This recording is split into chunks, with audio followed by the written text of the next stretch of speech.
আসসালামু আলাইকুম এভরিওয়ান, আপনাদের সকলকে ঈদ মুবারক। আজকে হচ্ছে যে ঈদের দিন, তাই সকালবেলায় নামাজ পড়ে খাওয়া দাওয়া কমপ্লিট করে আমরা বের হয়ে গেছি ঘুরতে যাওয়ার জন্য। এখন আছি আমি মুম্বাইয়ে, তাই আজকে আমি যাব মুম্বাইয়ের হাজি আলিতে, যেটা একটা মসজিদ আর সেটা তো সমুদ্রে পানির মিডিলে আছে। এছাড়াও আপনাদেরকে দেখাবো মুম্বাইয়ের ফেমাস মিউজিক্যাল রোড আর মুকেশ আম্বানির বাড়ি অ্যান্টেলিয়া। গাইস, জায়গাটা তো খুবই ইন্টারেস্টিং, তো ভিডিওটি যদি আপনারা শেষ পর্যন্ত দেখেন তাহলে আশা করি আপনাদেরকে ভালো লাগবে। বাড়ি থেকে আমরা সবাই মিলে বের হয়ে গেছি ঘুরতে যাওয়ার জন্য। তো আজকে ঈদের দিন আমার কিভাবে কাটছে সবকিছুই তুলে ধরবো আপনাদের সামনে। এইবার আমি বিশেষ কারণে বাড়িতে ঈদটা কাটাতে পারলাম না, এবার তো আমাকে মুম্বাইয়ে ঈদটা কাটাতে হচ্ছে। বাড়িতে যেহেতু ঈদটা আমি কাটাতে পারলাম না, সেহেতু মন তো একটু খারাপ করছে, কিন্তু একদিক থেকে খুবই ভালো লাগছে যে আজকে আমি মুম্বাইয়ে ঈদ কাটাচ্ছি। এখন আমি যাচ্ছি মেরিন ড্রাইভের পাশ দিয়ে। তো আমি যে রাস্তাটা দিয়ে যাচ্ছি তার পাশেই কিন্তু সমুদ্র আছে। আমি একটা ভিডিও করেছিলাম, সেই ভিডিওটা যদি আপনারা দেখেন তাহলে আশা করি আপনাদেরকে ভালো লাগবে। তো আপনারা যদি মেরিন ড্রাইভের ফুল ভিডিওটা দেখতে চান তাহলে অবশ্যই আমার প্রোফাইলে গিয়ে দেখে আসুন। আমি এখন মেরিন ড্রাইভের পাশ দিয়ে যাচ্ছি, আর আপনারা তো দেখতেই পাচ্ছেন সমুদ্রের ধারে ধারে কত মানুষের ভিড়। এমনি তো সাধারণত সন্ধ্যাবেলাতে বেশি ভিড় হয়, কিন্তু আজকে দুপুর বেলাতেও এত বেশি ভিড় ঈদের জন্য।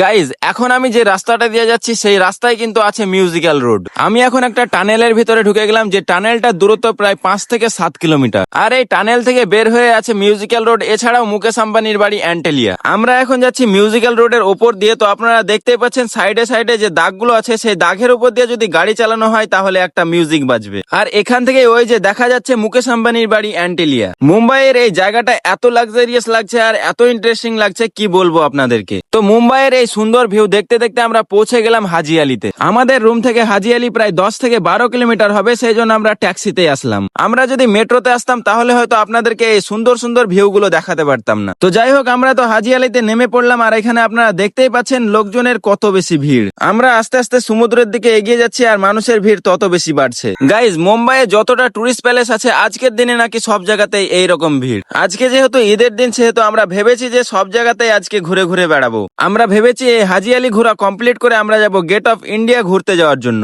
আমরা এখন চলে এলাম সমুদ্রের ধারে। তো আপনারা দেখতেই পাচ্ছেন এই জায়গাতে লোকজনের কত বেশি ভিড়। এখানে আসার পর থেকে তো আমার চুলের অবস্থা একদম বাজে হয়ে যাচ্ছে, কারণ এত বেশি হাওয়া, আমি নিজের চুলকেই তো সামলাতে পারছিলাম না। গাইজ, সমুদ্রের ধারে এসে সত্যি আলাদা একটা সুকন। আর আপনারা দেখতেই পাচ্ছেন যে সমুদ্রের মিডিলে যে মসজিদটা আছে সেটাই হচ্ছে যে হাজি আলি মসজিদ। আমরা তো ভাবলাম সেই মসজিদে যাব, কিন্তু লোকজনের এত বেশি ভিড়, তাই ভাবলাম যে ভিড়টা একটু কমে যাক তারপরে যাব। তো আমরা সমুদ্রের ধারে পানিগুলো দেখছিলাম, আর তখনই তো পুলিশ এসে সবাইকে মেরে মেরে তাড়িয়ে দিচ্ছিল। কারণ এখন সমুদ্রে যেহেতু প্রচুর বেশি পানি বেড়ে গেছে, তো হয়তো কোনো দুর্ঘটনা ঘটতে পারে, সেই জন্য হয়তো পুলিশ মেরে মেরে তাড়িয়ে দিচ্ছিল। তো আমরা সেখান থেকে উপরে চলে আসলাম, আর উপরে এসে এখানে দেখতে পেলাম যে আইসক্রিম বিক্রি করছে, সেই জন্য 5টা মতো আইসক্রিম নিয়ে নিলাম। গাইজ, এটা যেহেতু টুরিস্ট প্যালেস, সেহেতু প্রত্যেকটা জিনিসেরই কিন্তু প্রচুর বেশি দাম নিচ্ছিল। আইসক্রিম খাওয়া কমপ্লিট করে আমরা উপর থেকে দেখছিলাম যে হাজি আলি যাওয়ার যে রাস্তাটা আছে সেটা তো লোকজনে একদম পুরো ভরেই গেছে। তো আমরা উপর থেকে দেখছিলাম আর ভাবছিলাম যে ভিড়টা কখন একটু হালকা হবে আর আমরা সেই মসজিদে গিয়ে দেখে আসবো। আর এখানে লোকজনের এত বেশি ভিড় দেখে তো মনে হয় না যে ভিড় কিছুটা কমবে। গাইজ, উপর থেকে আমরা লোকজনের আসা যাওয়া গুলো দেখছিলাম, আর তখনই তো আমাদের নাকে মাছের গন্ধ আসছিল। তাই আমরা এখানে কাছে গিয়ে দেখলাম এখানে তো অনেক বড় একটা মাছ পড়ে আছে। আমরা তো দূর থেকে ভাবছিলাম এটা হয়তো নকল মাছ, কিন্তু কাছে গিয়ে দেখলাম এটা সত্যিই অরিজিনাল। মাছটা দেখে তো খুবই ভয়ঙ্কর লাগছিল। তো এই মাছটার নাম কি অবশ্যই আপনারা যদি বলতে পারেন তাহলে কমেন্টে জানান। তো যাই হোক, এখন আমরা যাচ্ছিলাম হাজি আলি মসজিদের দিকে, আর এখানে দেখতে পেলাম হাজি আলীর নামে তো একটা দোকানই খুলে নিয়েছে। তো আপনারা দেখতেই পাচ্ছেন এই মসজিদটা দেখার জন্য কত বেশি ভিড়, আর আমরা তো হেঁটে হেঁটে যাচ্ছিলাম সেই মসজিদের দিকে। আর এই মসজিদ যাওয়ার জন্য সাধারণত এতটা ভিড় হয় না, কিন্তু আজকে যেহেতু ঈদের দিন সেই জন্য লোকজনের এত বেশি ভিড়। আপনাদেরকে উপর থেকে যে রাস্তাটা দেখাচ্ছিলাম সেই রাস্তা দিয়ে আমরা যাচ্ছি। তো আপনারা দেখতেই পাচ্ছেন সেই রাস্তার ধারে ধারে যতটা পানি ছিল সেই পানি কিন্তু অনেকটাই কমে গেছে। সেই ভিড়ের মিডিল দিয়ে অনেক কষ্ট করে আমরা চলে আসলাম মসজিদের সামনে। তো আপনারা দেখতেই পাচ্ছেন এটা হচ্ছে যে মসজিদের সামনেকার অংশ, আর এখন আমরা ঢুকে পড়েছি মসজিদের ভিতরে। তো আপনারা দেখতেই পাচ্ছেন এটা হচ্ছে যে মসজিদের ভিতরের অংশ, আর মসজিদ থেকে কিন্তু বাইরেকার দৃশ্যটা দেখতে খুব সুন্দর লাগছিল।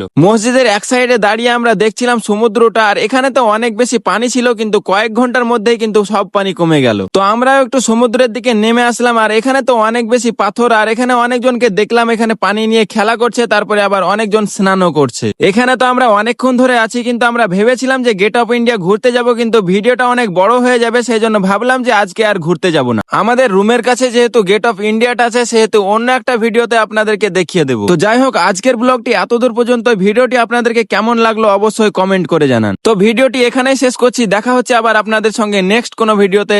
Tata, bye bye.